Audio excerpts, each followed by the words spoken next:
So if you remember yesterday, we started our introduction to the book of Ruth. And normally, one little 5-minute thing would serve as an introduction. But today, we're not going to get very far into Ruth before we stop. And we ask the question, what's in a name?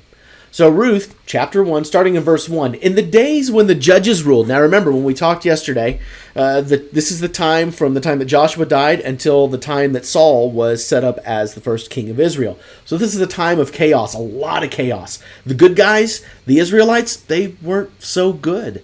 If you don't believe me, check out the story of the Levite priest and his concubine. It's in the book of Judges, and it's not a good story. There aren't very good guys, and yet there are some. We know this because the book of Ruth shows us at least one good guy. So here we are, Ruth chapter 1, verse 1. There was a famine in the land. So this was probably during one of those judgment times when there wasn't necessarily a judge overseeing, a rescuer overseeing Israel. So there was a famine in the land. And so a man from Bethlehem in Judah. Now, what's significant about Bethlehem? Remember, that is the birthplace of Jesus. Also the birthplace of David. We got a little foreshadowing happening here. From a man from Bethlehem in Judah, together with his wife and 2 sons, went to live for a while in the country of Moab. Now remember, Moab, no good, bad place, cursed down, not good, never, even to the 10th generation can anybody be a part of Israel from Moab. So already we got some interesting life choices being made. The man's name was Elimelech, his wife's name was Naomi, and the names of his 2 sons were Maylen and Killian.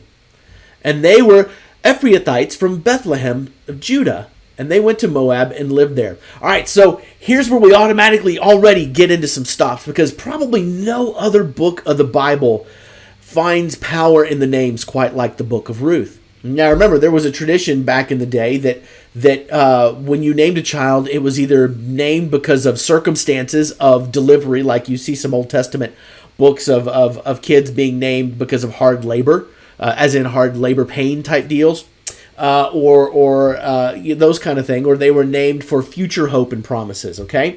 So when we look at the names that were mentioned here, let's start, first of all, with the name of the husband.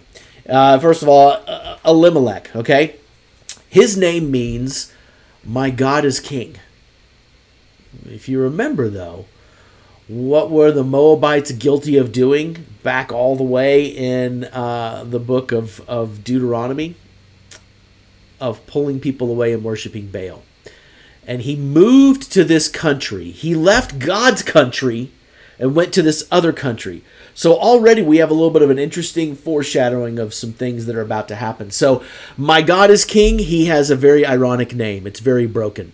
Now Naomi, his wife, her name means my pleasantness. So this is one of those that you would call maybe a character trait name. It's a name that represents the hope that the parents would have, or a positive character trait that their child would carry on. So when her parents named her Naomi, they were praying that she would, when it says my, by the way, that's God, my pleasantness, they were hoping that she would be pleasing to God. And that's why they named her Naomi.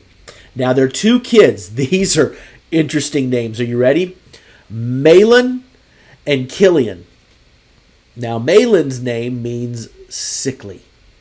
So the odds are that during his birth, he was a sickly baby. And then Killian means failing.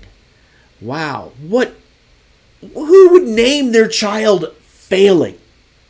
So we don't know what the circumstances of birth were that gave them those names, but there's also some absolute incredible foreshadowing that's about to happen, because now Elimelech, remember Elimelech, God is my king, Naomi's husband's died. They're in Moab, they've moved from Israel, they're in Moab, and he died. And so now she's left with her 2 sons, and they married, in verse 4, Moabite women, one named Orpah and the other Ruth. And they'd lived there about 10 years. After they'd lived there about 10 years, both Maylen and Killian also died, and Naomi was left without her 2 sons and her husbands. Orpah means neck, which means that she was probably of a lovely woman, means lovely neck. So she was probably a beautiful woman. But Ruth is an interesting name, because Ruth Ruth means friendship.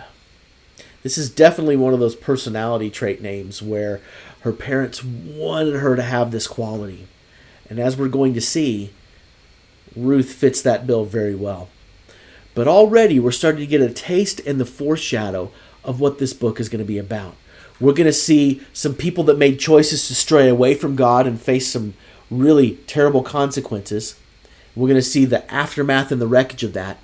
But God's grace is going to be abound. So tomorrow we'll actually dig in a little bit further into the book of Ruth. Stay tuned.